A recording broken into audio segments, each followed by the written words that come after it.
Item 1, opening prayer and statements of acknowledgement. Almighty God, we pray for your blessing upon this council. Help and prosper its work for the advancement and benefit of its people, so that peace and happiness, unity and justice may be established amongst us all. Amen.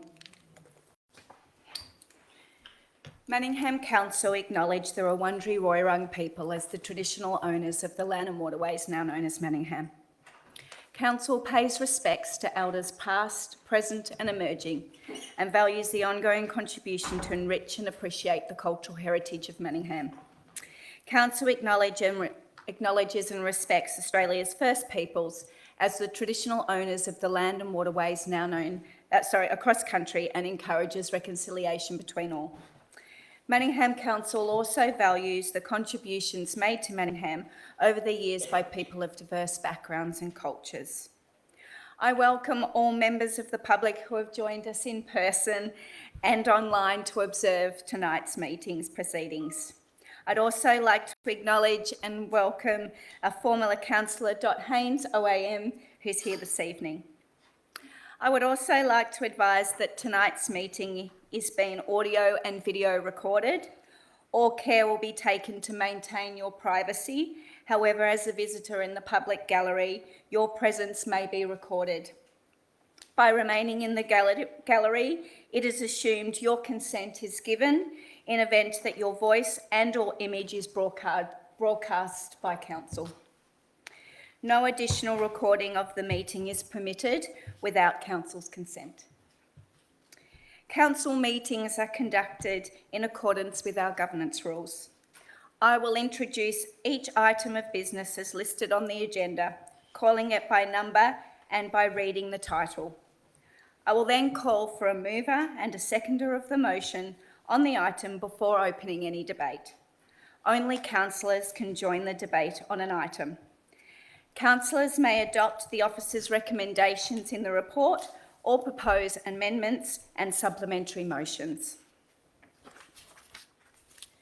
I would like to draw your attention to item 7 on tonight's agenda.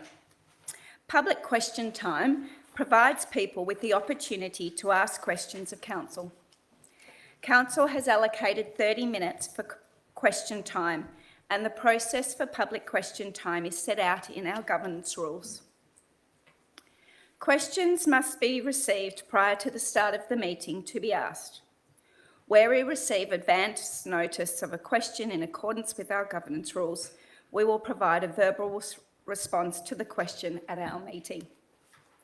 Questions we receive just prior to the meeting may be taken on notice if we don't have the information available to provide a meaningful response. If this happens, you will be provided with a written response to your question within 10 working days. Our governance rules provide that we will deal with a maximum of 2 questions per person and 2 questions on any one issue. These rules will be enforced to ensure a broad range of topics and perspectives can be heard during question time. When it is your turn to ask a question, I will ask you to come forward to the lectern in the gallery. After you ask your question, you will receive 2 minutes to make a brief statement. If you have more than 2 questions, please submit these additional questions in writing to council through our normal channels. To ensure the efficient conduct of our meeting and maximum participation during question time, all questions and answers shall be as brief as possible and no discussion will be entered into. Councillors and the gallery are reminded that question time is to be conducted in a respectful manner, having consideration to the diverse views of those present. Any disorderly conduct will be managed in accordance with our governance rules. Item 2, apologies and requests for leave of absence. I will now confirm Councillor Thomas Lightbody's virtual attendance. Councillor Lightbody, can you please confirm that you can see and hear me? Yes, I can. Thank you. Thank you. Are there any there are no other apologies this evening. Councillors, are there any requests for leaves of absence? No, thank you. Item 3, prior notification of conflicts of interest. No prior notifications of conflict of interest have been received. Would anyone like to give notice of a conflict of interest? No, thank you. Item 4, confirmation of minutes. Do I have a mover? Thank you, Councillor Andrew Conlon. Yeah, I'd like to move that the minutes of the council meeting held on the 28th of May 2024 be confirmed. Thank you. Do I have a seconder for the motion? I second the motion. Thank you. Councillor Conlon, did you want to speak to the motion? Councillor Laura May, did you want to speak to the motion? And I will put that to a vote. All those in favour? And that's carried unanimously. Item 5, presentations. There are no presentations. Item 6, petitions. There are no petitions. Item 7, public question time. We have received several questions for tonight's council meeting.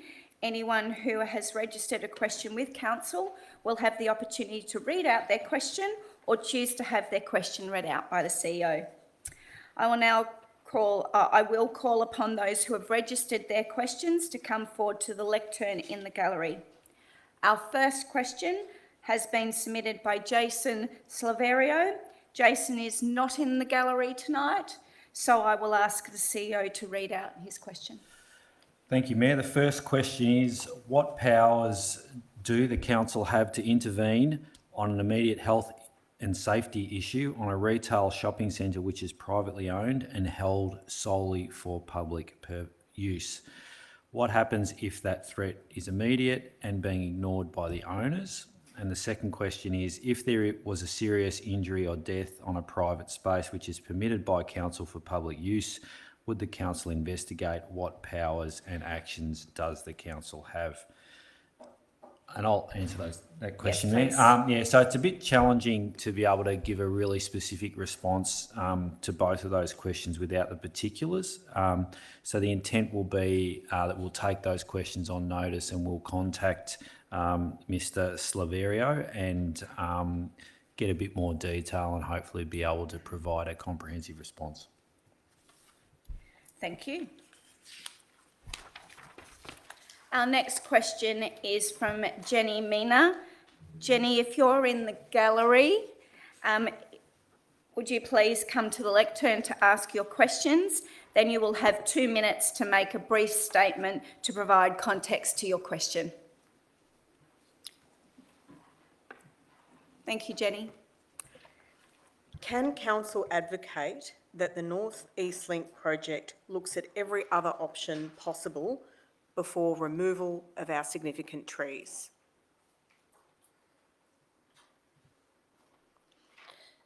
So good evening, Mayor and councillors. As a resident of Willowbend, I'm here today accompanied by a cohort of concerned neighbours. We've been in weeks of liaison with NELP and found that evasive, to say the least. We've been incredibly underwhelmed by their lack of consultation and transparency about works impacting our homes. We have a right to retain some of the amenity of the area surrounding our homes. We're incredibly disappointed that after weeks of probing, we are actually no clearer on an answer about the trees that are located along the fence line of our homes along Willowbend. Trees we were assured in prior public consultations were not being impacted. Trees that do not need to be impacted by these works. We will do everything in our power to retain these significant mature gum trees bordering our properties. There are many reasons for the retention of these trees. They act as a sound barrier, a visual barrier to 9-metre fencing that will eventually form the border to that freeway. Obviously, gum trees provide essential habitat for native wildlife, improve air quality. In our area, we have an incredible amount of native wildlife in those trees, and stormwater from our properties runs directly into the reserve. So there are also a multitude of practical reasons these trees stop potential flooding. They have aesthetic and commercial value, and they are central to the beauty and character of our homes, visible from the front of our homes as well. We've provided plenty of photo evidence of this to NELP. We understand there is a risk of unnecessary tree removal to make way for a trench as part of the works related to North East Link project, and understanding full well that this is NELP planned, so therefore out of the domain of council, we request that councillors strongly advocate to NELP to save trees across the fence line of our homes in Willowbend, Bulleen. Thank you, Jenny, and that's your time. I will ask the CEO if we have a response. I will ask the Acting Director of City Planning, Fiona Troyes, to respond. If you could come to the lectern, thank you.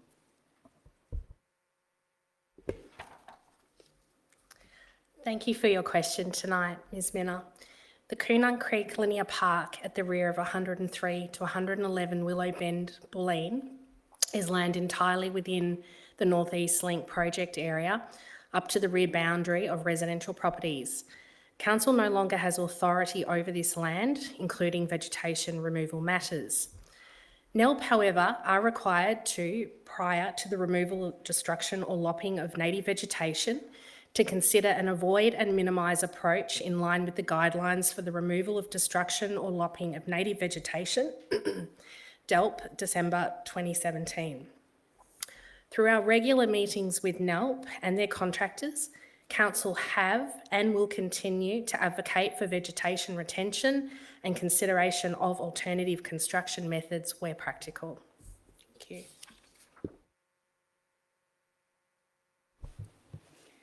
Thank you.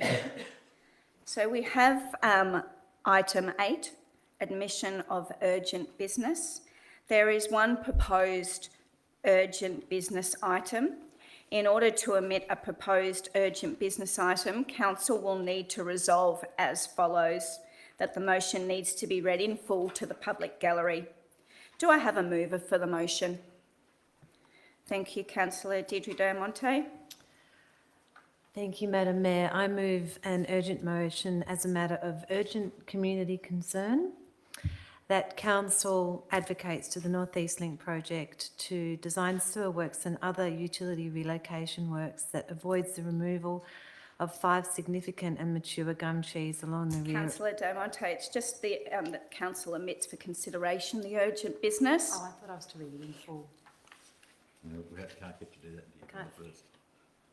Oh, I'm sorry, of course. Yes. So I admit an urgent motion, urgent business on the basis of it being urgent community concern, Madam Mayor. Thank you. And what is the nature of the urgency to be considered as urgent business? Community concern. As community concern. Yep. Not acting. Lovely, thank you. Do I have a seconder for the motion? I'm happy to second that. Thank you, Thomas Lightbody.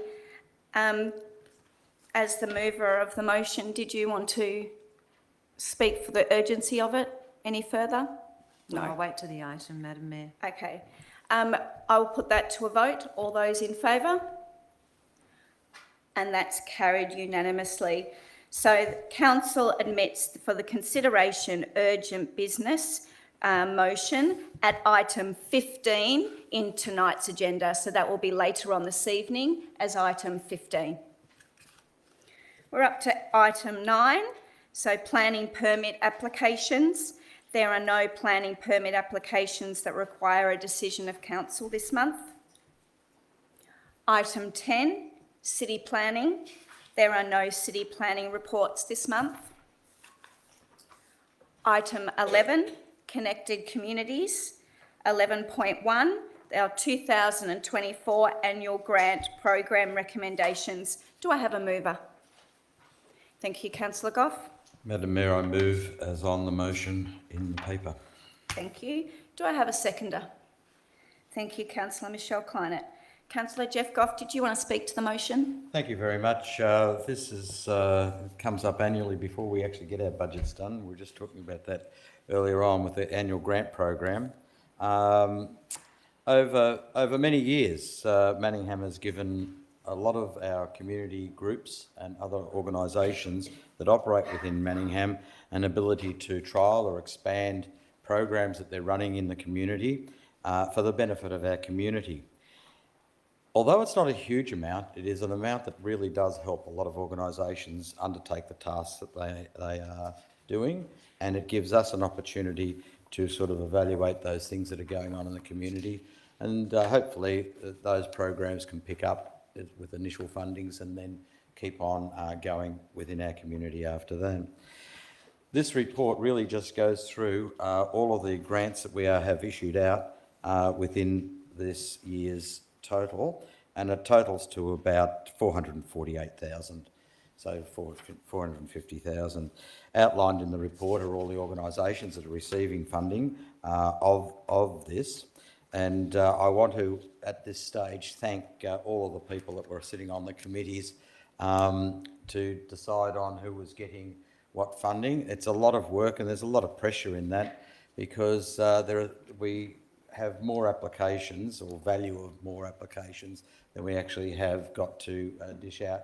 And it does become a difficult job. It's not that if you missed out, your program's no good.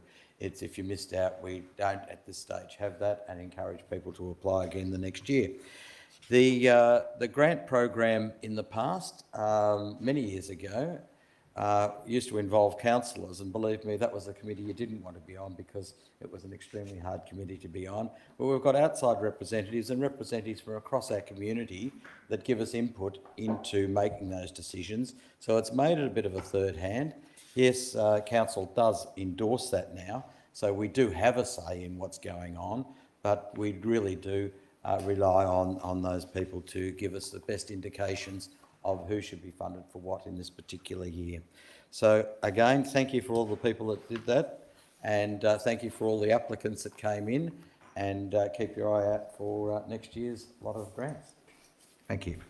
Thank you, Councillor Jeff Goff. Councillor Michelle Kleinert, did you want to speak to the motion? Thank you, Madam Mayor. Yes, well, I hope that this gets approved in its entirety, as the grant program offers funding opportunities in 3 categories: community development, arts and festivals and events. Wonderful to note that it's a 17% increase on applications, with 34 in total coming to the panel. As Councillor Goff said, not every application gets approved, and that would be lovely if we could, but that's not the case. So yes, the funding allocation for this year is just shy of 200,000, in fact, for this round. In fact, the 3 groups of funding is the community development group, which is provides funding from $3,000 to $20,000 for projects to achieve longer-term community development outcomes. The arts grants provides, again, from $3,000 to $20,000 for supporting activities to provide opportunities to participate in arts, culture and heritage. And the third one, the festivals and events. And it's an interesting one, that one, because you have so many people that say, why doesn't council do this? Why doesn't council do that? And the good thing is these grants provide for communities that feel passionate about something, that they know what they need. And this grant is a $3,000 to $20,000 also to support community-led festivals and events. Attracts visitors to Manningham. This is the good part of our role, when we can give money to community groups that are doing great work, largely led by all volunteers.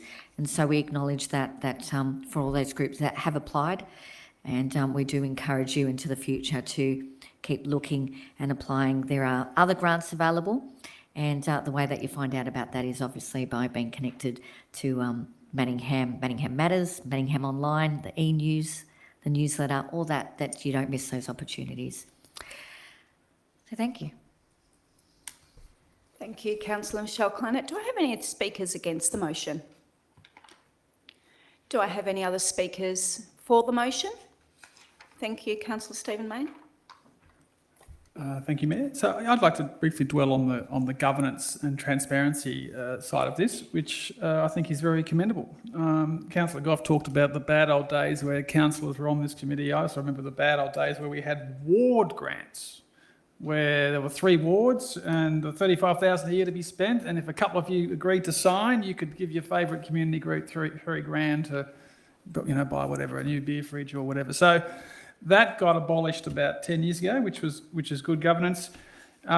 This is very transparent because if you think about what happens with state and federal, I mean, it's just shocking the way money gets dished out left, right and centre with political decisions being made, no transparency. This has got professional officers and independent people assessing a publicly advertised process. You'd be a brave councillor to reach in with an amendment in this very visible public setting. And we've also, after an internal audit review of our grants program, we all signed a special form declaring we didn't have any conflicts of interest with any of these specific recipients. So we've even stepped up the governance and transparency even more with this particular round of funding.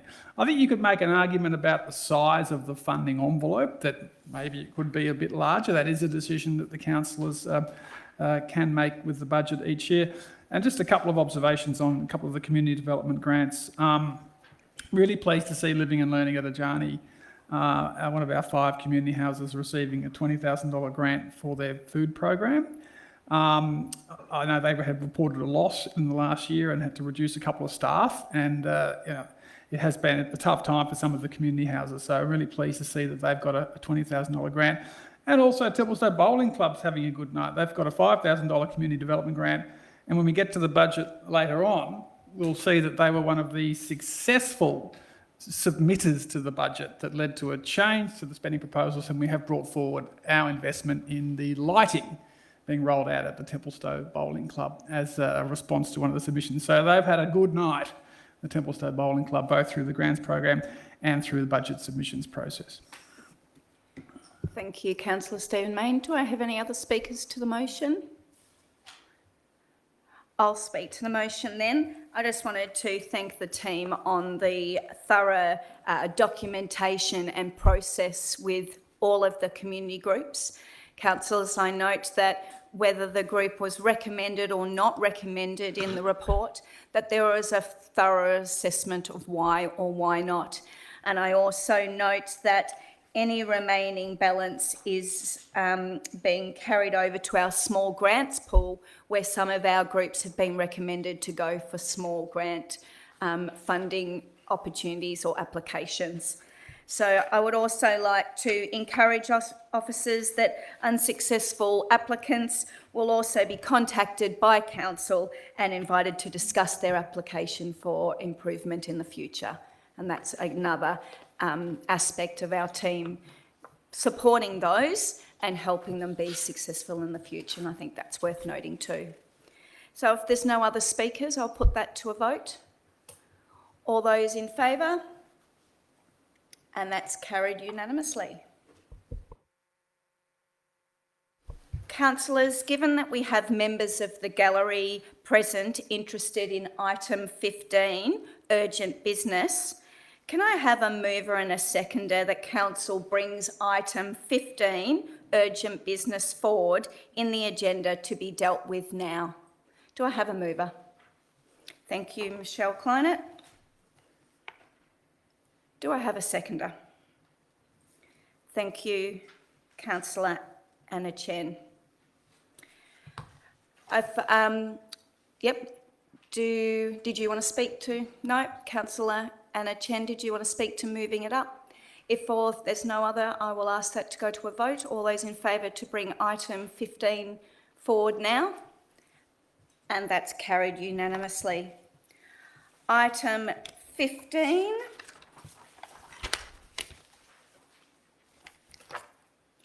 Urgent business. This motion has not been distributed to the public. If moved, the motion will be required to be read in full. Do I have a mover of the motion? Councillor Deirdre Desmonte. Thank you, Madam Mayor. So that Council, as a matter of urgent community concern, advocates to the North East Link project to design sewer works and other utility relocation works that avoids the removal of 5 significant and mature gum trees along the rear of 103 to 111 Willow Bend, Bulleen, and other significant and mature gum trees that may be along the Coonung Creek Trail project boundary. That Council authorises the CEO to meet with the CEO of the North East Link project to request that the project explore environmentally sensitive options to retain these significant trees and others along the Coonung Creek Trail project boundary, and requests officers to support North East Link project in the conduct of a thorough assessment of alternative solutions for Coonung Creek Trail sewer drain project and relocation of other important utility services. Thank you. Do I have a seconder for the motion? I'll second the motion. Thank you, Councillor Thomas Lightbody. Councillor Deirdre Domonte, did you want to speak to the motion? Thank you, Madam Mayor. And we did also hear some background from Jenny. Thank you, Jenny. As we've heard, in preparation for the Eastern Freeway works between Burke and Tram Road, the North East Link project is required to relocate important utility services. And it has come to my attention that proposed designs for the relocations of sewer line may require the removal of at least 5 mature and significant gum trees and another 6 native trees running behind 5 homes between 103 and 111 Willow Bend in Bulleen.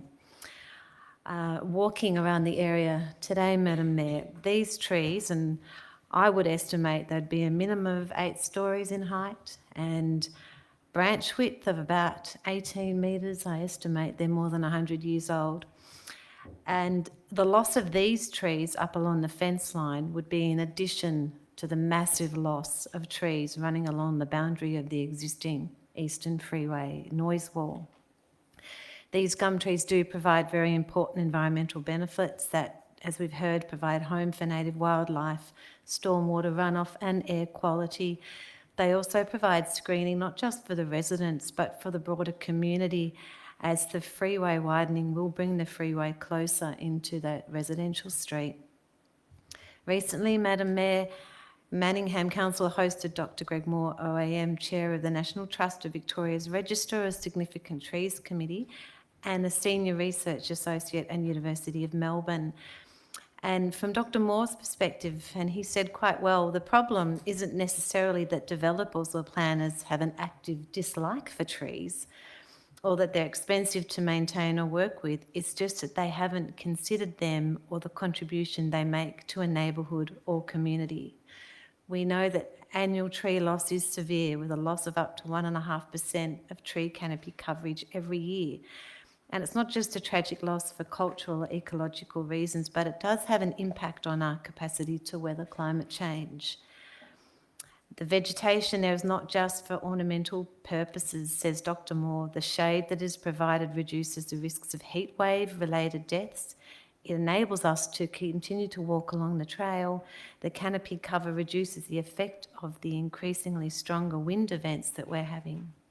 There's a whole range of benefits, and yet we're losing vegetation cover when everyone is saying we should be increasing it.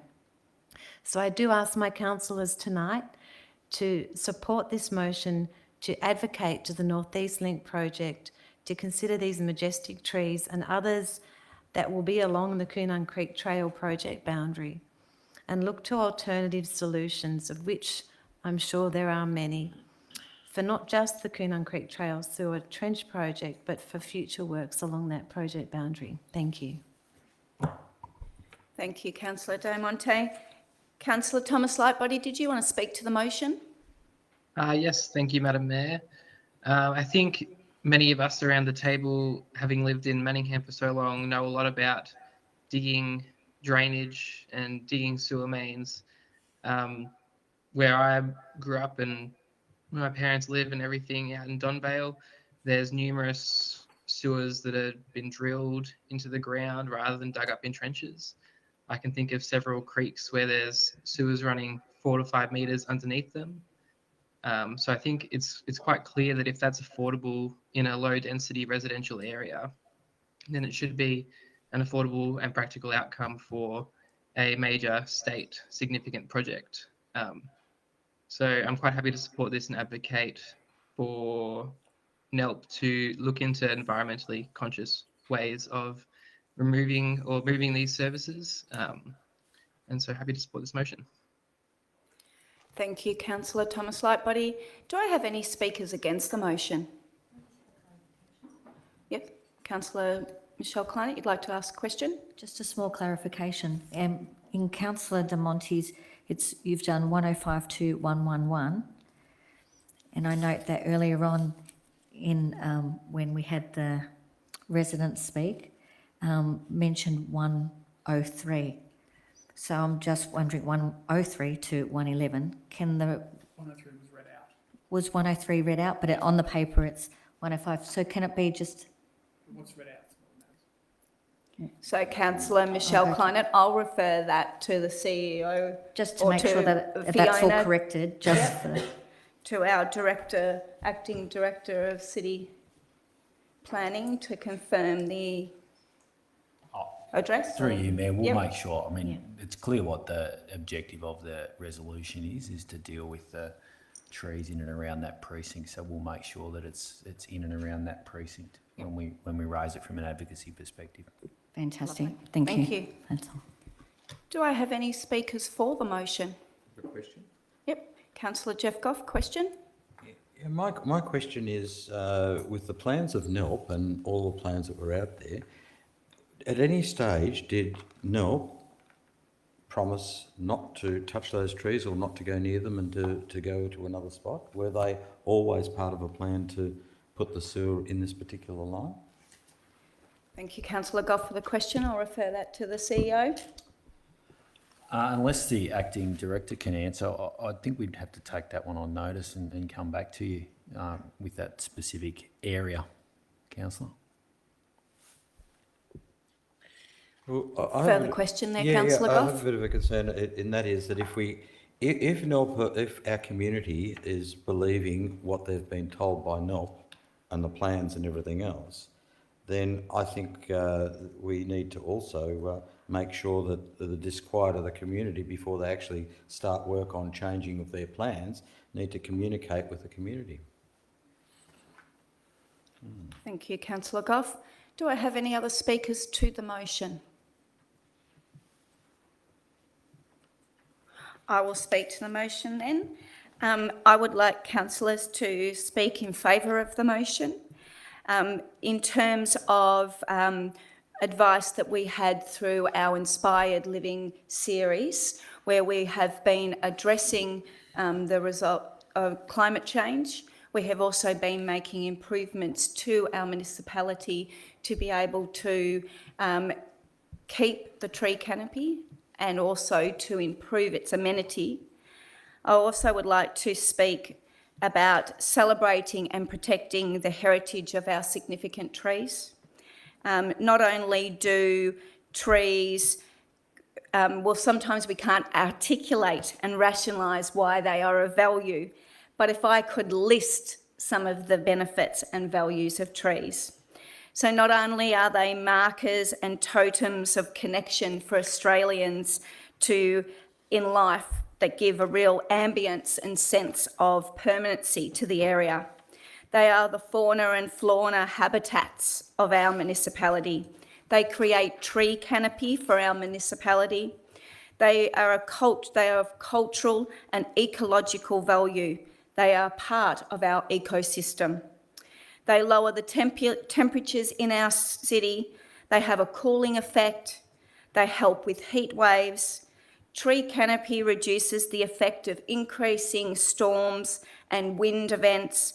It cleans our air. It gives us the oxygen we need and takes away the carbon dioxide that we don't. There are many benefits in our trees, and we need to do what we can to protect them as well as to plant more of them. Thank you. If there are no other speakers, I will put the motion to a vote. All those in favour? And that's carried unanimously. Thank you. I will now move back to item 12, our city services. So if those people in the public, feel free to stay or leave. Item 12, city services. 12.1, public electric vehicle charging, expression of interest outcomes. Do I have a mover? I move that the recommendation be adopted with the addition that Council authorise the CEO or delegate to execute licence agreements for public EV charging with the two preferred providers, Jolt Charge and Fast City/EV Networks, for use of council sites. Thank you, Councillor Loramain. Do I have a seconder for the motion? Thank you, Councillor Deirdre Day-Monte. Councillor Loramain, would you like to speak to the motion? Yes, please, Madam Mayor. I'm really excited for us to be introducing this to the local community. I think it's a long time coming and it will be a great initiative to assist us to achieve our target of net zero council emissions by 2028, considering the charges will be sourced from 100% renewable energy. This initiative is also something that is mentioned in our council plan, as well as our climate emergency action plan. For a bit of context for the community about how this will work, this model is a licence agreement, which means it will actually create new revenue for the council. And I think we've, as per se, benefited a little bit from holding back from other councils, since we can in ways learn from their mistakes, and we also do benefit from the new improved infrastructure and technology that is now available. So some of that new infrastructure includes the ultra-quick charging stations, which will be introduced, as well as the e-bicycle and e-scooter charging points that have also been proposed. And Manningham will actually be the first local council to be introducing those. So I think the biggest issue down the line may be for the community where these charging points are put, but that is something that is going to be worked down, more down the line through thorough consultation and investigation. So we're very happy with the EOI outcomes, with two of Australia's most renowned charge point providers being selected. And I'm just looking forward to these being out in the local community, and I'd like to thank the officers for all their work putting this together. Thank you. Thank you, Councillor Loramain. Councillor Deirdre Day-Monte, did you want to speak to the motion? Thank you, Madam Mayor. Just briefly, the report speaks to some proposed sites, and as Councillor Loramain said, that they still need to be explored further and have consultation, but they are around some of our community centres and shopping centres, and I can speak firsthand as to the benefits of having these charging stations and what those benefits will bring in terms of additional visitors to those shopping strips as people look for a place to charge their cars. So I think it's a huge benefit for Manningham, and not just the environmental benefit, but there's also an economic benefit that other councils have achieved through having these charging stations. And as this is something that I experienced firsthand with my electric vehicle, needing a place to charge it in regional Victoria. So I think it's a great initiative, and thank you again to the officers. Thank you, Councillor Deirdre Day-Monte. Do I have any speakers against the motion? Any other speakers for the motion? Councillor Stephen Mayne? And then Councillor Thomas Lightbody. Thanks, Mayor. I think when I retire at the end of this term, I might include this one in my 10 favourite decisions. We did hold back. It's a great outcome. I mean, as a group of councillors, we love nothing more than getting something for free. And we haven't put it in our capital works budget. We've gone to market. We've got a good range coming. We've got some licence fees being paid. We've got good technology with fast charging. We have the highest level of car ownership per house in Australia at about 2.8. Thank you, Councillor Loramain. And we've got big houses, lots of room for solar, although we do under average relative to where we should be on the installed solar. But it's probably a separate point from this EV. We've got lots of cars, and therefore it's great that there's going to be lots of efficient, privately provided EV chargers in a variety of council-owned facilities and local shopping centres. And it's just a wonderful development. So well done to the officers. Well done for those who, unlike me, argued for holding back a little bit. You were right. We got a better outcome. I apologise. Well done. Great decision. Very proud. Thank you, Councillor Stephen Mayne. Councillor Thomas Lightbody. Yeah, I think this is fantastic. I had my own briefing a few weeks ago because I couldn't attend with the rest of you. I think that was really good to hear what the officers had to say. I think something a lot of people forget with EVs, especially as supposedly more affordable models are coming. Haven't seen one that I can afford yet, but once they do come around, there's lots of places and lots of people lots of people in places they won't be able to install their own EV charging stations. And that includes places like apartments, rental properties, even issues might occur in family households where there's up to 5 cars if you have 1 car each. So I think it's really important that we have places that are in convenient locations where people will go for an hour, go for half an hour, so that they can charge their electric cars. And so I look forward to seeing where the locations are finalised and hopefully at some point in the future using one. Thank you, Councillor Lightbody. Any other speakers to the motion? Thank you, Councillor Anna Chen. I would like to ask a question, if I may. Yep, ask your question. And I noticed that the EV charging survey responses attached to the agenda item. And I'm interested to know whether Council has an EV charging infrastructure policy. Thank you. I'll refer that to the CEO. Unless the Director of City Services can respond, my knowledge, we don't have a specific policy. No, we don't, Councillor. May I continue? Yes, your second.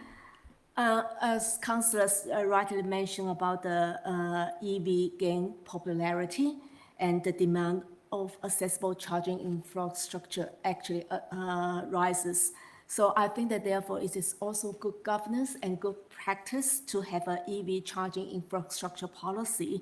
Why we need that is because they can provide some guidance for planning, for provision, design, installation, maintenance, parking restrictions, users' fees and payment method, data capture, management and of course risk management. And I think that would be a good practice to cover those areas. Also, they can support council's commitment to increase local uptake of EV through facilitating and delivering a network of council-owned and privately managed public electric vehicle charging stations across the city, and encouraging EV charging stations on private land and in the new developments as well. So I really encourage and I will hope that a draft policy in the meantime can be considered as well. Thank you, Councillor Anna Chen.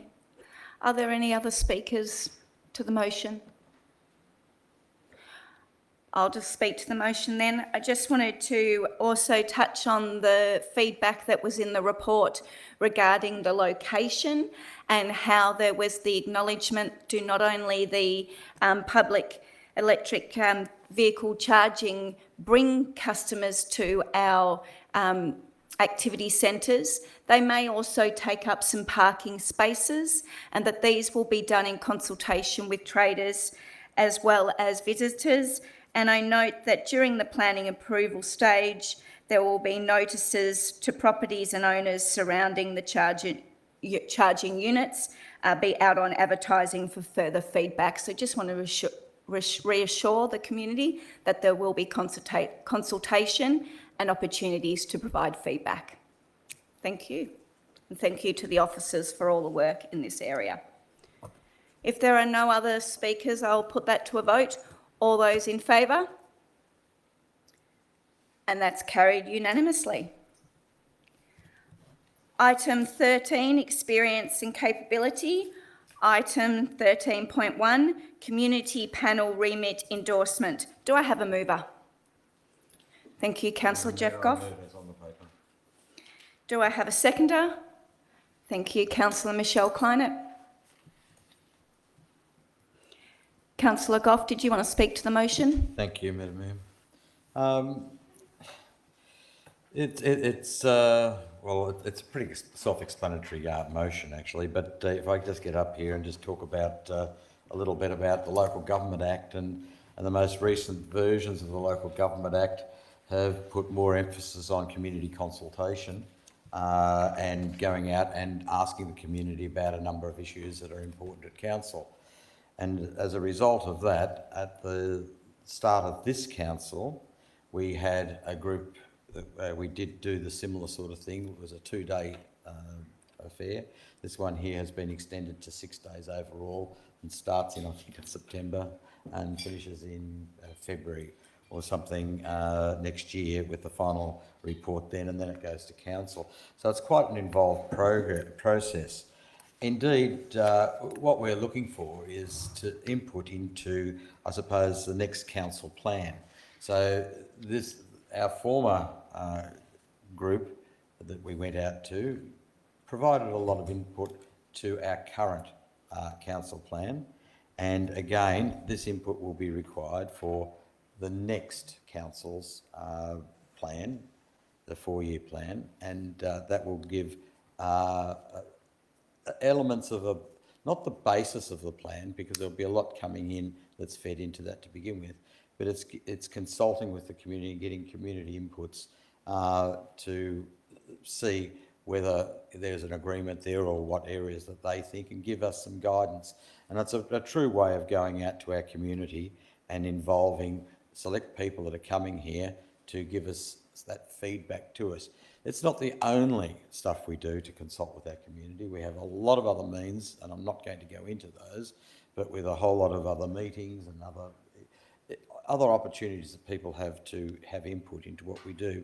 But this is a major one that's important, because it does have input to what we are going to do. So it really does have input into the council plan, the financial plan for that area of time, and also the and asset management plans and things like that. So it is important. So page 22 to 27 actually outlines the actual drivers and how this is all going to proceed. It has already basically started with the process back earlier on this year, where we've sort of looked into the process that we're going to undertake, and we need to now go out and sort of express to the community, and this is an enabler really for all of that to start happening, so that can get underway in September, which is later in our council term, and they will be deliberating over at the time of the council elections. So there'll be a new council that this report will report to. Thank you, Councillor Goff. Councillor Michelle Kleinert, did you want to speak to the motion? Thank you. Yes, we're a council that's just shy of a $150 million budget. We offer over 100 services from cradle to grave, and it still means, we can't do everything, and there's always decisions to be made. As Councillor Goff said, the community panel, which was very successful this round, and we've extended that because we found that it was valuable. And instead of doing the bare minimum, we're doing an exemplary, if we endorse this in its entirety, we'll be exemplary in what we will table as the community panel going forward. They'll have a hard role to play, because in a very short amount of time they'll be making some decisions that will help. They'll inform the development of the council plan, the asset plan, the financial plan. They'll inform the refresh of the community vision, of which the last group came to, and we took it on as a council, and throughout the last 4 years, it's come to the table many times that we've spoken about that. They'll define and help us manage communities' top service priorities. And again, there'll be a group of residents, and perhaps if you're listening for the first time, you might be thinking maybe this is my opportunity to participate, and after this process, there'll be open expressions of interest to collate and get people that are interested to do this role. It's not really like a jewellery where you are forced to do it. The development recommendations that guide the financial management of our services based on preferred levels of service. It's hard lifting that they'll be required to do, but local government is the closest to the people. It's wonderful, the services that are done and are involved in our lives each and every day. The good side of the new Local Government Act is that we need to go out to consultation, and our desire is that we do it as best we can, and we keep improving on what we do. And with the success of the last one, I see this as building on that. And we don't take that lightly. We take that quite seriously as a council, because we all love the place where we live, where we work, and we want to have the community contribute in a positive way to the future of our Manningham. Thank you, Councillor Michelle Kleinert. Do I have any speakers against the motion? Do I have any other speakers for the motion? Thank you, Councillor Stephen Mayne. Thank you, Mayor. So I'm very pleased that we're doing this again. Last time, at the beginning of the term, the state government had just legislated to make it mandatory. And so we were involved in a mad scramble with all 78 other councils to secure the experts and coordinators, etc., to deliver it within a very tight time frame. So I'm really pleased that the officers have come back and suggested that we broaden the scope and keep it going for longer and go early as well. So we're setting it up early here, so it won't be held back by caretaker. It'll be off and running. 6.5 days is excellent in terms of the amount of time to allow our 40 randomly selected residents to assess the various issues. I'm also very pleased we've changed from an EOI format where people could sort of see the ad and write in and say, yeah, look, I'd like to be in that, to the random scattergun invitation of 8,000 invitations randomly going out to, that's 15% of our 51,000 residences. So hopefully it'll be the traditional beautiful gold embossed royal wedding invitation type envelope so that everyone will be inclined to open it and not treat it as your local Coles brochure that goes straight in the bin. But hopefully we then get a lot of expressions of interest, and then the providers, and I'm really glad we've got both Mosaic and New Democracy on board, they're experts at this. They then are very good at ensuring we get a diverse group across gender, age, location, ethnicity, etc., etc. So it's really good. I personally believe that these sort of random citizen juries are the biggest silver bullet for democracies at a time when democracy is on the nose and under threat and losing reputation and regard around the world, because it does involve the community. It's remarkably corruption proof. It goes back to the old Greek, the Athenian model of the random selection, and it gets rid of the lobbyists and the loud rent seekers and political donors or anyone else who might try. Thank you, Councillor Goff. That's time. I'd ask for an extension if that's right, Mayor. Do I have a mover First time.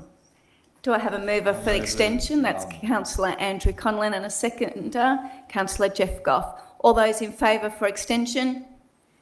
And that's carried unanimously. Thank you, Councillor Stephen Mayne. I was going to briefly say that we did one of these at City of Melbourne 10 years ago, and I attempted to get a mandate to privatise Citywide through the panel. So I pitched the panel, I lobbied for it hard, and they massively, overwhelmingly rejected the idea and said you should not sell Citywide. And then lo and behold, this week, City of Melbourne have sold Citywide for 110 million with not one scintilla of community consultation with anyone. Anyway, that's just a little bit of irrelevant history. In terms of the actual proposition, I'm a little bit worried it's got that sort of cutting tone. You know, council has to make hard choices. You know, it sounds a bit like a service review, a little bit.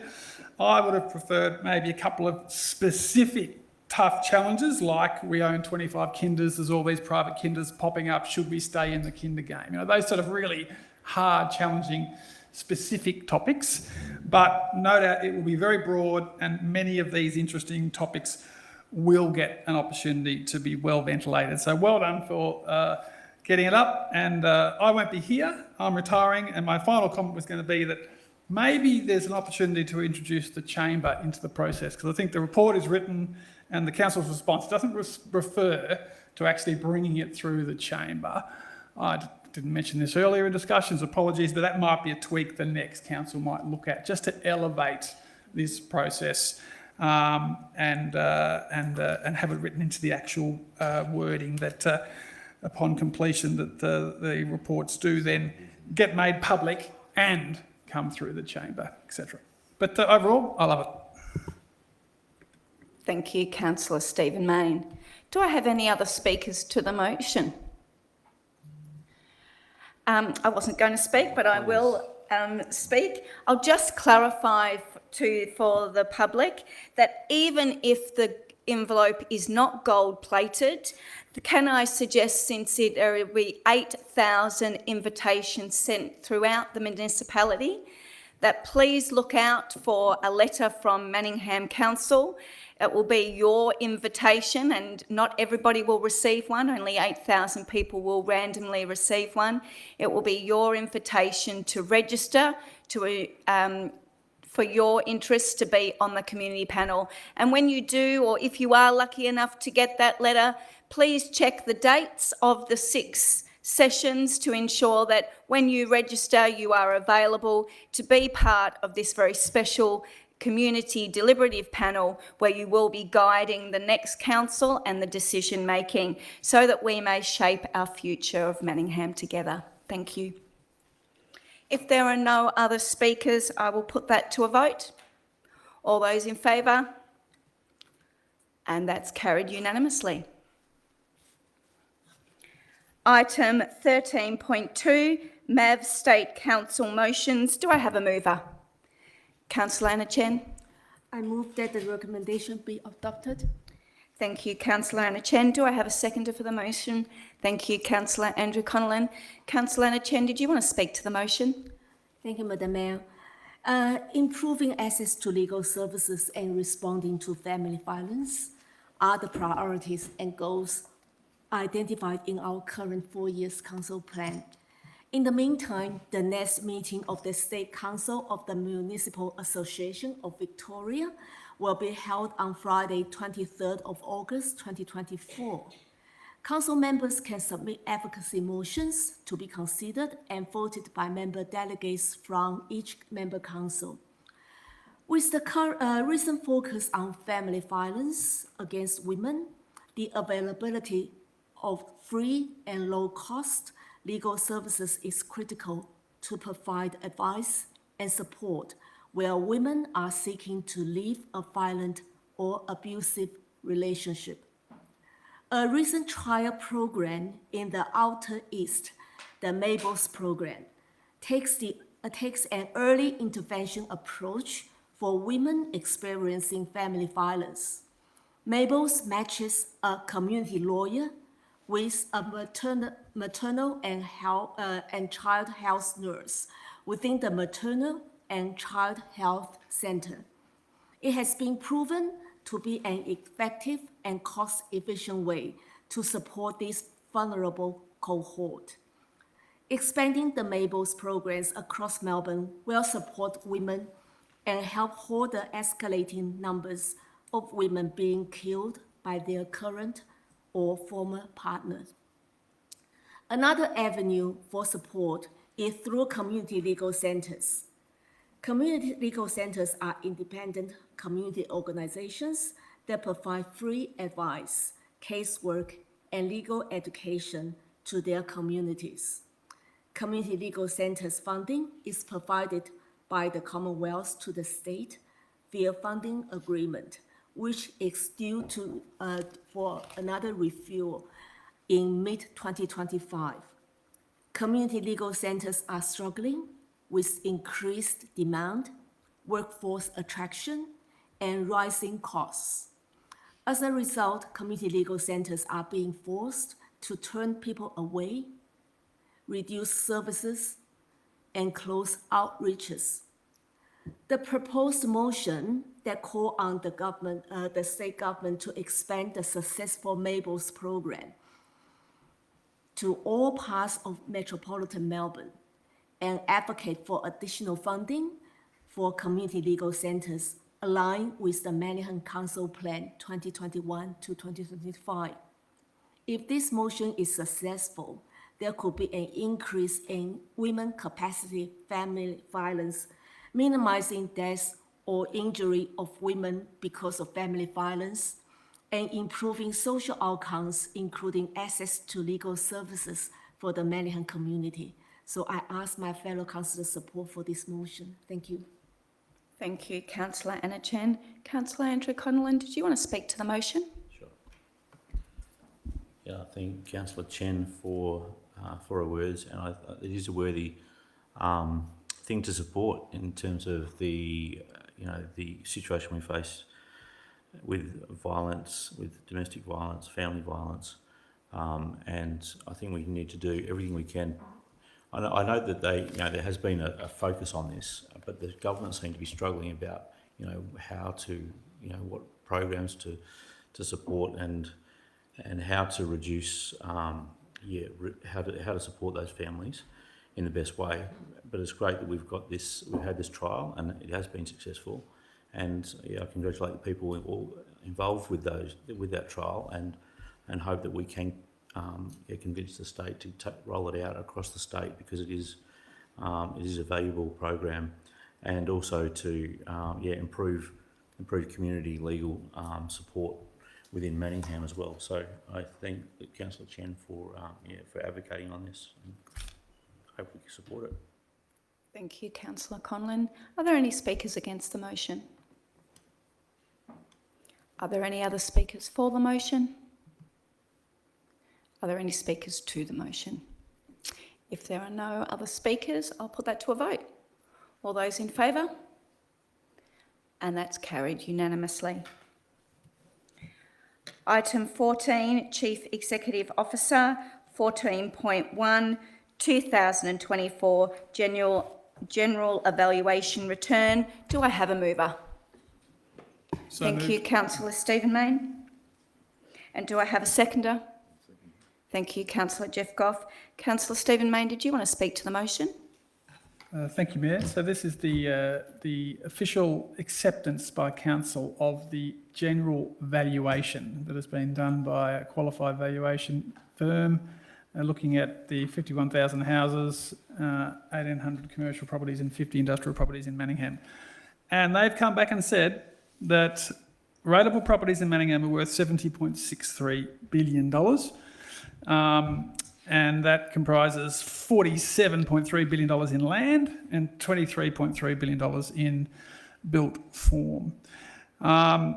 It really is a staggering amount of money when you think about it like that. And with house prices in particular incredibly inflated, they've gone up by 5.7% over the year in terms of this valuation, whereas the commercial industrial are broadly flat. The impact of that for residences is that, yes, the average rate rise, if the budget is passed later tonight, is 2.75% in accordance with the rate cap. But because property prices have gone up by 5.7%, the cents in the dollar that you will pay will come down. And to illustrate that, the average property in Manningham is worth $1.28 million, with rates still under 2,000 on average. You have to live 650 years to pay the value of your house in rates in Manningham. It's a very fair system, and many other jurisdictions don't do this. In the UK, council tax is based on 1992 valuations. And in Los Angeles, you pay the price of the value of the house when you bought it.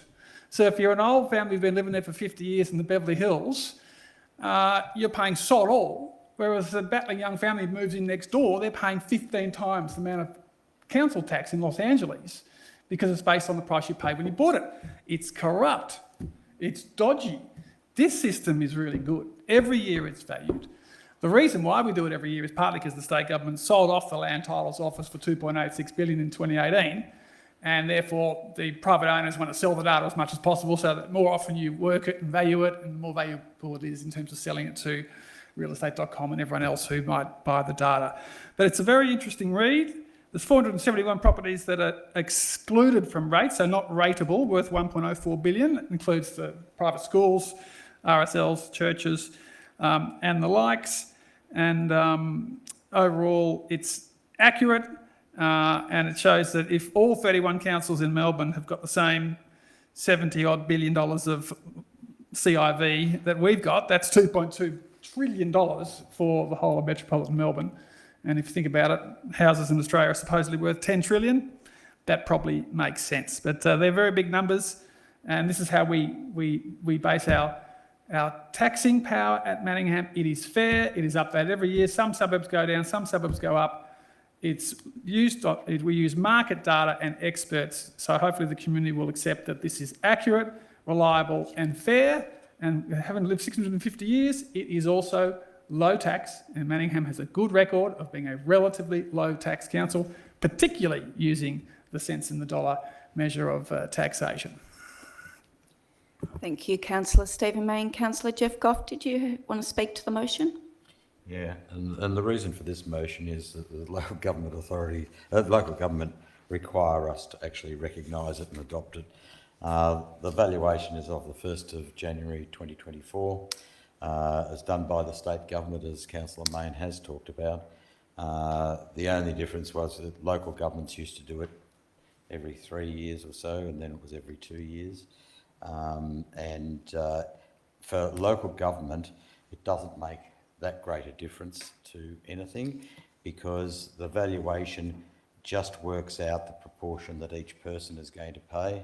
It's not, we still strike rates here, and the amount we are paid in rates we set. Unlike, this was also done for land tax, and if anyone's received a land tax bill, they'll have seen a huge increase on that, because unlike rates, it's not just done as a working out of what proportions, because we actually say the amount we want in the end. They just apply the percentage to the figure of the land value, and then depending on what that is, you pay whatever tax that amount pays. And so rising values in a land tax situation is far more devastating on the people, and that's why we're going to have a lot of troubles, I suppose, into the future with housing, because people that provided housing for people to live in are selling up in droves because of the cost of land tax, which has crippled anybody renting out a house for somebody else to live in. But this is just recognising it, employing it. It is one that has been done by the Valuer General of Victoria, not by Manningham Council. We can't change that, but any individual that wants to question it can question the valuation of their property and put the request in, and they must go and select it. Because no one has actually gone and looked at your property. What has happened is a complete table has been placed over of a rise in valuations, and it has just been applied willy-nilly across, and that's been delivered. So if you believe that your property is not that value, you put in the objection and go through, and it goes through to the Auditor General of Victoria, not the Auditor, the Valuer General of Victoria. So I encourage people that think that it's outrageous, the price that they've got on their property, to actually question it, because it is just a mathematical calculation. It has not been looked at and revalued. Thank you, Councillor Goff. Do I have any speakers against the motion? Do I have any other speakers to the motion or for the motion? If there are no other speakers, I will put that to a vote. All those in favour? And that's carried unanimously. 14.2, Recreational Lands Charges in lieu of Rates 2024 to 25. Do I have a mover for the motion? So moved. Thank you, Councillor Stephen Mayne. Do I have a seconder for the motion? Thank you, Councillor Andrew Connellan. Councillor Stephen Mayne, did you want to speak to the motion? No. Thank you. Councillor Andrew Connellan, did you want to speak to the motion? No. No. If no one would like to speak to the motion, I will put that to a vote. All those in favour? And that's carried unanimously. Item 14.3, 10-year financial plan 2024 to 25 to 2033 to 34. Do I have a mover for the motion? So moved. Thank you. Do I have a seconder for the motion? Thank you, Councillor Michelle Kleinert, and that was the mover, Councillor Stephen Mayne. Stephen Mayne, did you want to speak to the motion?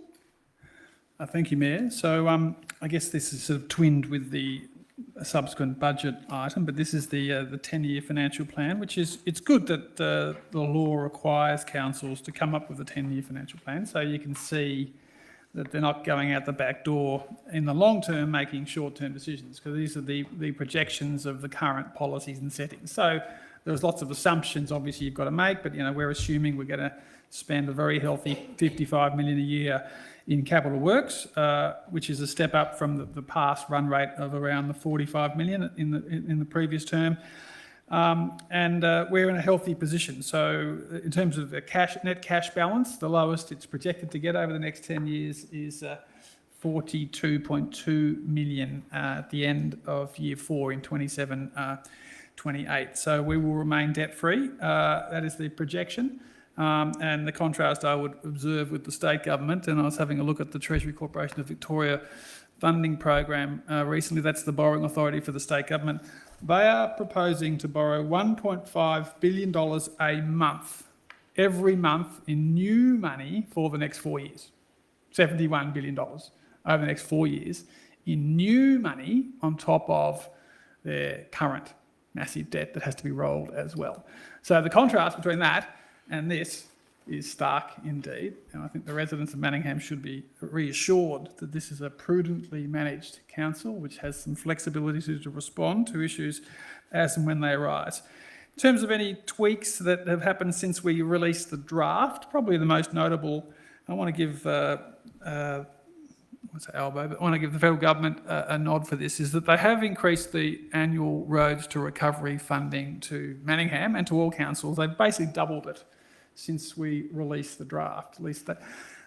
So that's gone up from around the $590,000 a year to $1.2 million a year. And Albo, the Prime Minister, loves local government, was born in grew up in a council-owned public house, City of Sydney. Former local government minister, loves transport, loves roads, and this is an example of that actually in action. He's just gone, not that much fanfare, he's gone, every single council, I'm doubling your roads to recovery funding program, and that's actually increased our roads capital works budget by $5 million over the 10 years versus what we put out in the draft before we had factored that announcement, that decision. So that's a great decision by the federal government, which has most of the cash in Australia, to help all local governments, and that is helping Manningham, and we appreciate that. But overall, thanks to the officers for working this up. It's a good report. I think the forecasts are sensible, and as I said, we're well placed to respond and also to invest solidly in our infrastructure and assets and continue to deliver the hundreds or so services that we do. Thank you, Councillor Stephen Mayne. Councillor Michelle Kleinert, did you want to speak to the motion? Yes, thank you. Yes, as the Local Government Act requires, that council prepares and adopts a 10-year financial plan, of which, before it was in the Act, this council was actually doing that, which meant that what we were doing was a good thing, and many followed behind us. On a serious note, it keeps to our principles of being financially sound, being financially responsible, being financially sustainable, and that's really important. We don't spend beyond our means, but what we do is, as sitting in the current situation that we are always looking forward and making those big decisions today for what's ahead. So this is certainly a good thing. As part of that, we had open consultation. So the document was endorsed in principle by Council in May. Following that, there was an extensive community engagement that led to 24 public submissions being received, and we had submissions that were heard actually on the 11th of June. With that, it's notable to not only acknowledge and thank the submitters and the interested parties for their contribution, but council sat, we heard, we listened, and that's where you look at these things and you see where can you make changes that still allow us to live within our means. So as a result, and Councillor Stephen Mayne alluded to in a previous item, as a result of the public submissions, Council has included the Templestowe Bowling Green lighting project in the 2024, 2025 and 25-26 Capital Works program, expanded the plan for Donvale Bowls Northfield redevelopment project in 2024-25 to now also consider the feasibility of a covered bowling green. So these are some really good outcomes as a result of listening and hearing and taking into account, as Councillor said, the roads, as well as that. Since we started this process, we got funding for 2 dog parks, so that's now included, and that's a good thing. Living libraries, of which I'm the chair, and Councillor Mayne was a former board member of the libraries. We got some state funding, which allows us to do some improvements to the Doncaster library layout in 24-25. So, these are good processes they are required by the state government under the Local Government Act, but they really do ensure that we do the best as custodians of the money that comes in, shy of it's a $147 million budget. It's a lot of money, but we do a lot of services and there are a lot of demands, and this keeps us looking forward all the time, which is Thank you, great. Councillor Michelle Kleinert. Are there any other speakers against the motion? Are there any speakers to the motion? Any other speakers? If there are no other speakers, I'll put that to a vote. All those in favour? And that's carried unanimously.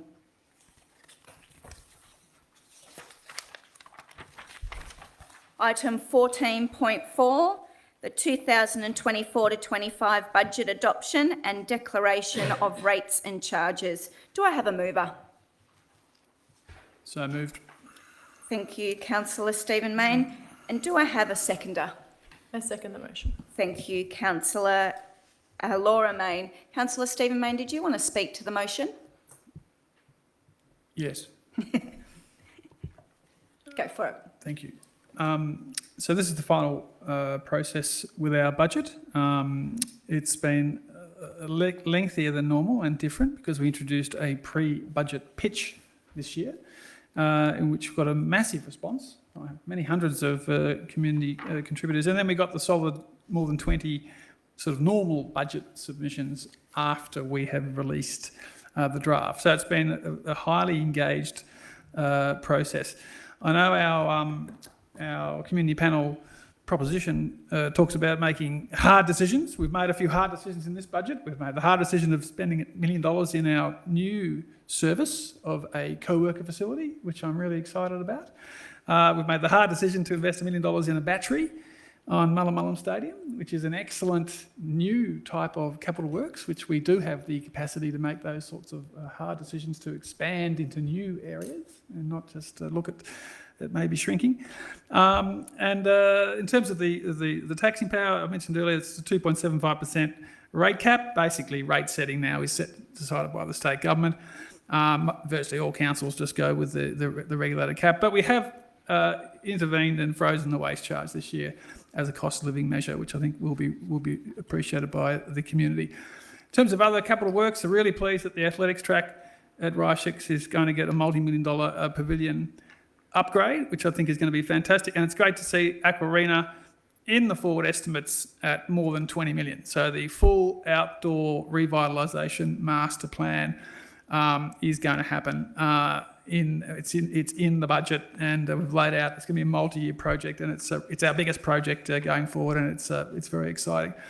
Also, like just to mention the libraries. I think we've had a good term with the libraries. We've had the investment in Warrandyte to move to the staffless model. We've extended the hours, which is an investment in the service. We've widened that service, and we've got the extra layout investment coming at Doncaster. So we've got a great library service, and we are investing in both the capital side of it and the operational side of it. So overall, I'm proud of this budget. I think that this has been a sensible group of councillors. We've worked well together. We've kept the finances strong while stepping up in quite a few areas, being quite innovative and collaborative in the way we've worked it through. No one ever gets everything they want to get done, but we've done the basics, which has pleased some councillors, stepping up in footpaths and drainage and road resealing and the like. And we've done a few other sort of slightly, hasn't happened before, things like batteries and co-worker spaces. So everyone gets a prize.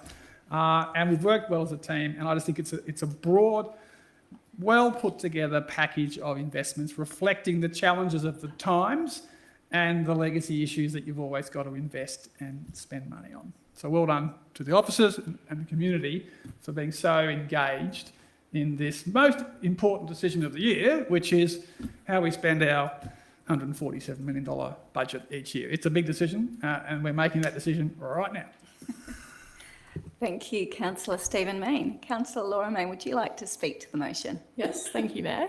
I'd say this is definitely a tighter budget than previous years, as we do try to balance providing the best council services we can, especially during these difficult times, while still remaining financially sustainable, so we can ensure that we provide we are able to provide services for the future generations of Manningham.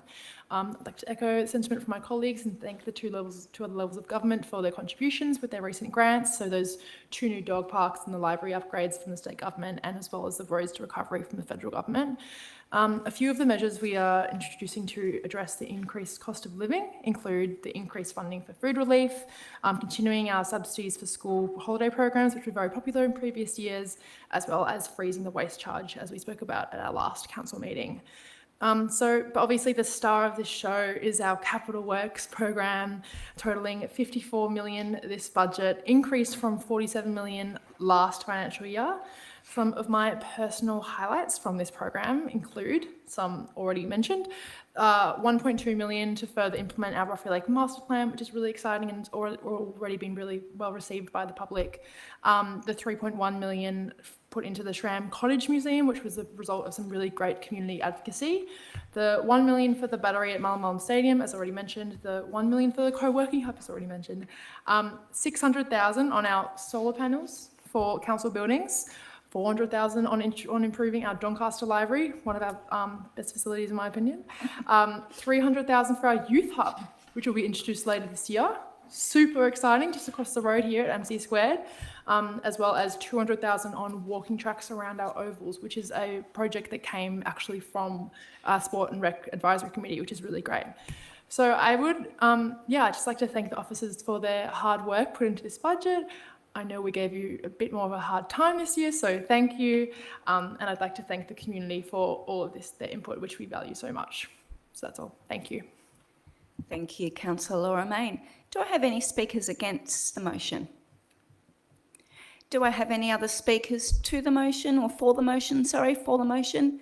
Yes, Councillor Thomas Lightbody. Thank you, Madam Mayor. I really like this budget. I think we've had a lot of input and we've heard a lot from the community over the past few months. I think we did some great new things this time around with giving more opportunity for people to come and pitch their ideas to us, many of which could fit into existing, I guess, funding pools within the budget. And I think what we've done, particularly some areas like increasing the spend on our public toilets program and our bus stops program is really good. I think I talk about public toilets a lot, but I think it's really important in making sure that our community is accessible for everyone. And so working through that prioritisation list is going to be really great. And I was also really happy to hear that Sud will be going back and reviewing the list as well, because we've got through so many of them so early in the 10-year plan that we'll have to go back and find some more to build. So I'm really looking forward to that future work as well. I don't have much else to add, but I think Laura summed up a lot of the things that I really like in the budget as well. And I think if everyone's interested in seeing what Council's getting up to this year, they should go have a read. Thank you, Councillor Thomas Lightbody. Councillor Michelle Kleinert, did you want to speak to the motion?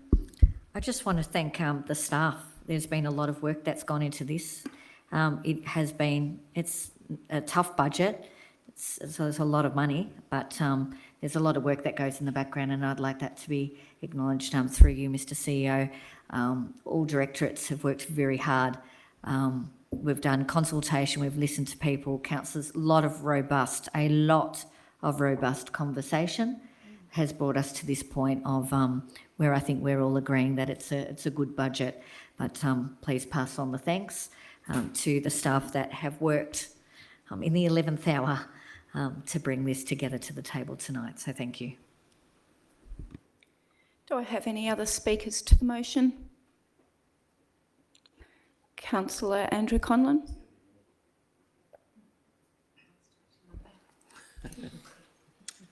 I'd just like to, overall I endorse the budget, and as we've heard, there's gives and takes in this. I probably don't agree with some of the things that we're supporting, but overall, as Councillor May mentioned, you have to, I guess, focus on the bigger picture, and it's great that we are in a position where we can spend more on capital works and drainage and street refurbishment, etc., and make sure that we're putting money away in the future for projects that we need to commit to, such as maintaining our roads.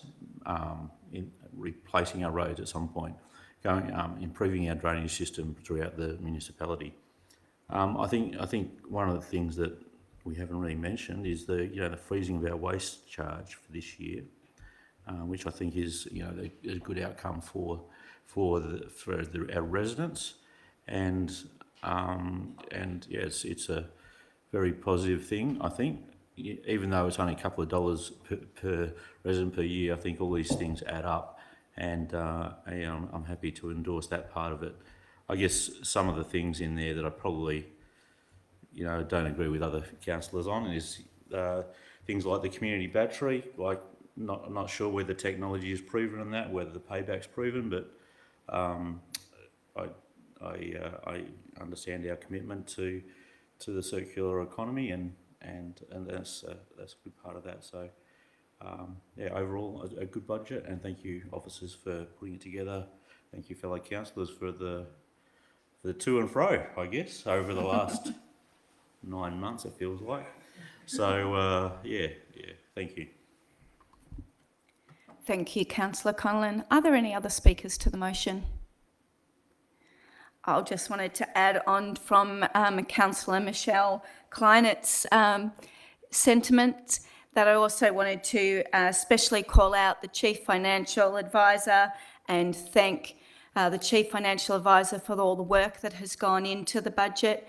As we have said, this has been a really robust budget where there has been many discussions, there's been many hard decisions, and in terms of making a budget balance and work, there is a lot of toing and throwing, and there is a lot of work. So not only has that been with the Chief Financial Advisor directing that, there's also been the directors involved as well, because a budget does have to ensure that it meets all our strategic policies, that it is financially sound, has incorporated financial risks, and I'm very pleased to say that our 2024 to 25 budget does that. So well done to all the officers involved and to our Chief Financial Officer. If there's no other speakers, I'll put that to a vote. All those in favour? And that's carried unanimously. Item 14.5, the appointment of authorised officers, Planning and Environment Act 1987. An officer alternative motion has been prepared, which is in the attachments on page 9. If moved, these will be required to be read out in full. Do I have a mover for the motion? Thank you, Councillor Deirdre Del Monte. I move that the recommendation be adopted with the addition of the following officers: Tariq Dean, Philip Herridge, Ryan Molesworth, Trent Purdy, and Anthony Athanasiou. Thank you, Councillor Deirdre Del Monte. Do I have a seconder for the motion? Thank you, Councillor Anna Chen. Councillor Deirdre Del Monte, did you want to speak to the motion? No. Councillor Anna Chen, did you want to speak to the motion? No, thank you. If there are no speakers, I'll put that to a vote. All those in favour?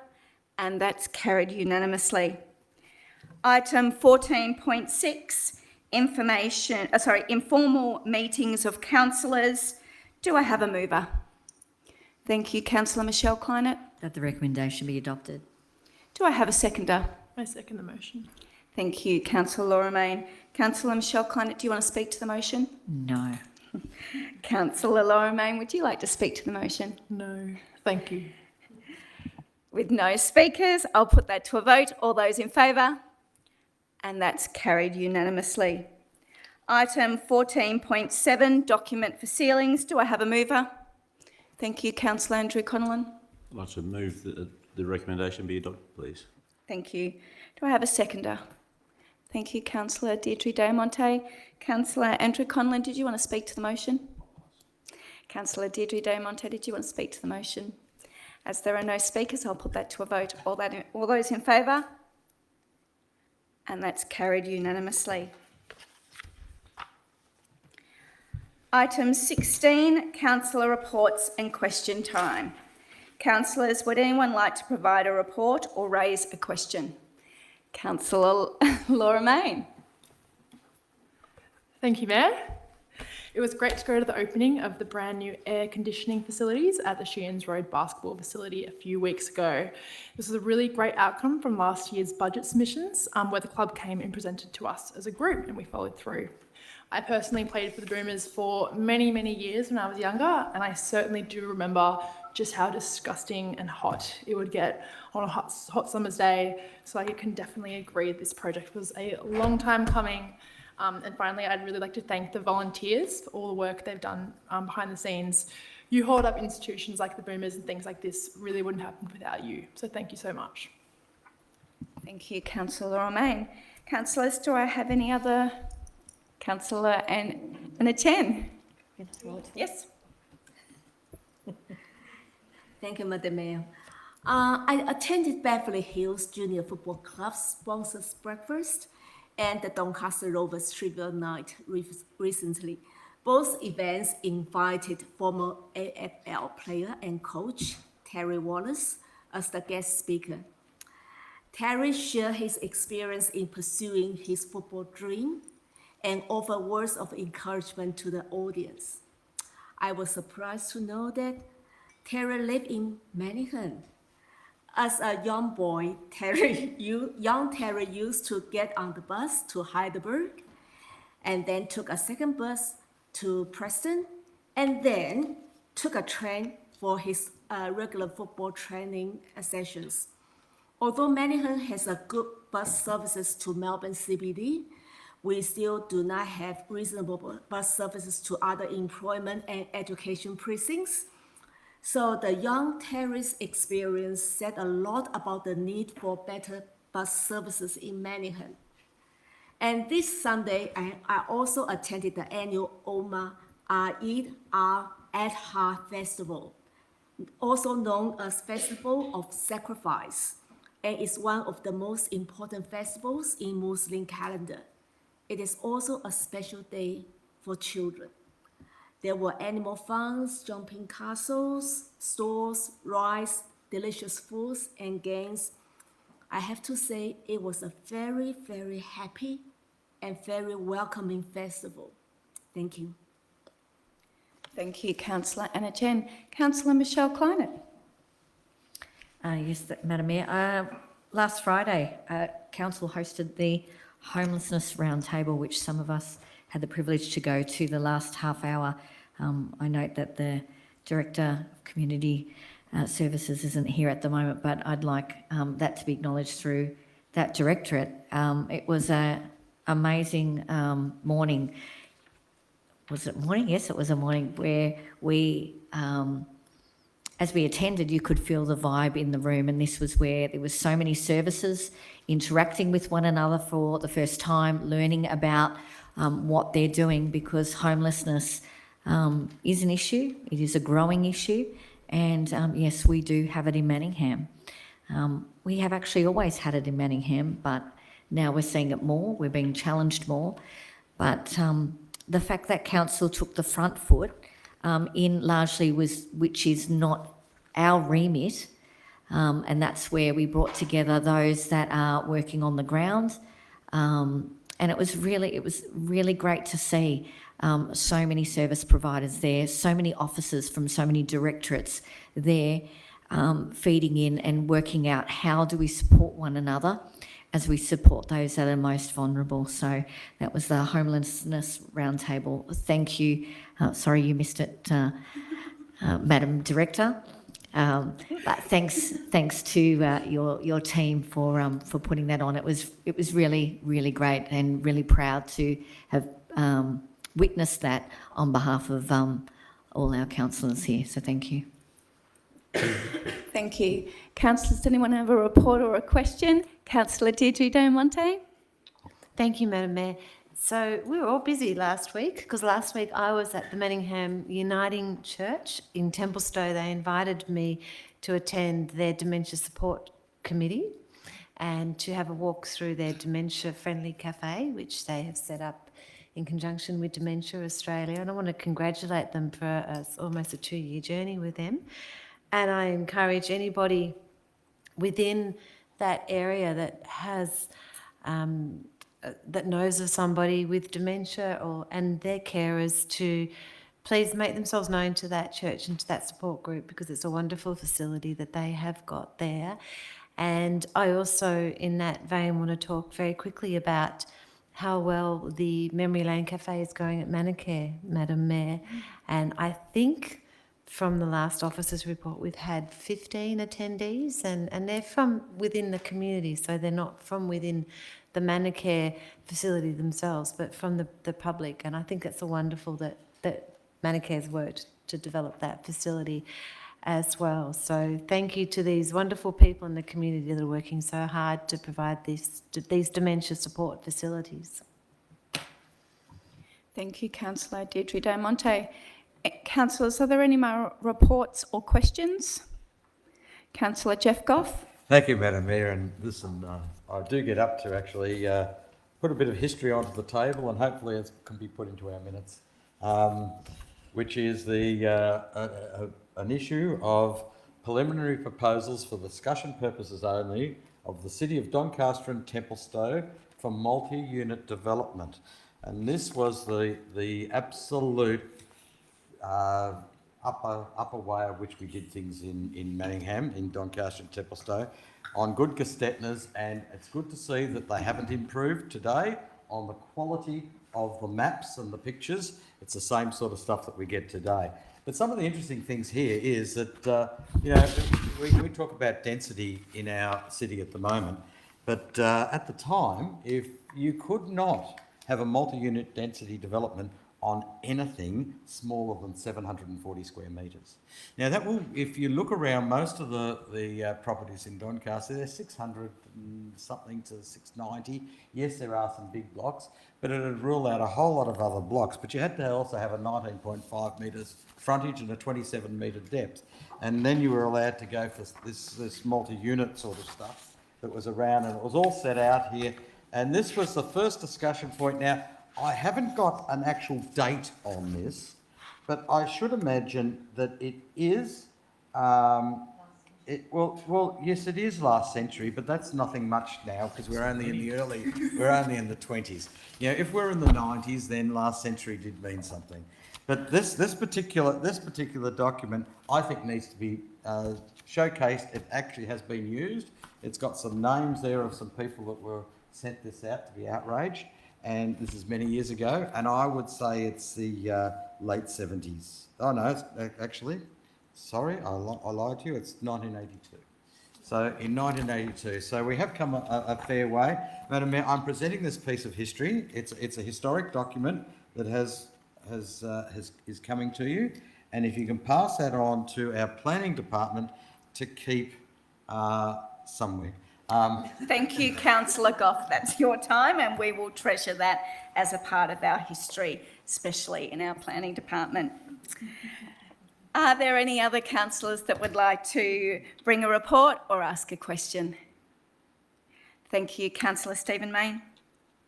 I'd just like to note, thank the Age's Tom Cowie, who I thought did an excellent job with his 1,800-word history of Doncaster. In the Age a couple of Saturdays ago. It was lovely to see two former long-serving council officers of the married couple Ian Waters and Lisa Waters featuring in the picture story on the front page of the newspaper with their shared tennis court up there in East Doncaster. Well done to Jude Munro and the comms team, who obviously did an excellent job in opening the door to many people. I said to Tom afterwards, I can't believe how many people you spoke to and how much of the history you captured. Certainly updated my anecdote that we have 1,400 private tennis courts in Manningham. No, it's actually, I think, 1,581, which is a world record, thanks to the planning scheme. And I just would like to make a brief comment also about the planning scheme. I was personally a bit shocked when the state government recently disclosed to the media to us that all councils had these residential growth targets, and that we were being told to come up with ideas about a 70% expansion in residences in Manningham by 2051. From 51,000 to 70% expansion. So it's a pretty startling exercise in terms of coming up with ideas for something as dramatic as that. And I know the whole sector, including us, are wrestling with how to respond to something where obviously the message is tell us what you think before we do it. So it's a very interesting time in planning in Victoria at the moment, and I think some of the processes, the transparency and consultation could be a little bit better coming from Spring Street.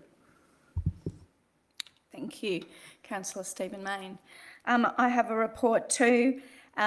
Over the last couple of weeks, I've attended many community functions, but I'm really heartwarmed that our community organisations and clubs, and two in particular were the Warrandyte Football Club Ladies Lunch and the Warrandyte Pottery Expo Winter Solstice, were all put together around community connection, and in particular about getting families together and creating avenues for families to socialise together. So there, in all those activities, that there was a focus on bringing families and other families together. And as we know, within our municipality, that after COVID, encouraging people to get out and about, but to do things together with other families is really important. I also have a question. My question is relating to the public electric vehicle charges. I thought we did have public electric vehicle charges as part of our climate emergency response plan, so it is part of our policies. I was wondering if I could seek clarification on that, please. Through the Director of City Services, thank you. Thanks for the question, Madam Mayor.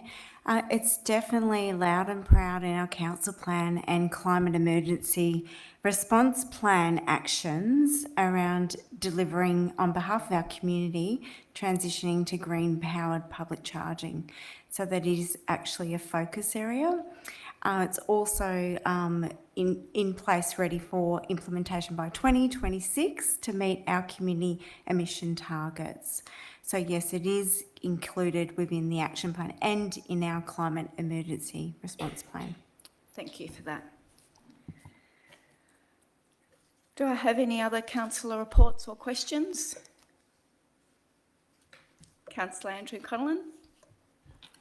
Just a shout out to the RASAC committee. We met last night and it's a great committee, and I'd like to thank the officers involved with that. And we had a really good review of a discussion about volunteerism, actually. And it's a real struggle for a lot of sports clubs, as well as the broader community, any other club, basically, sports or otherwise, is really struggling with volunteers. So I think it'd be good it's worth noting that we consider in the next council plan, or the next council does anyway, having a focus on supporting volunteers and making life easy for a volunteer, because it's tough when you can volunteer for something you're passionate about, but when you're given a job that you're totally non-passionate about, as a result of volunteering for that job that you are passionate about, then it really burns you out. So I think there's a whole lot of compliance stuff that every club's got to go through.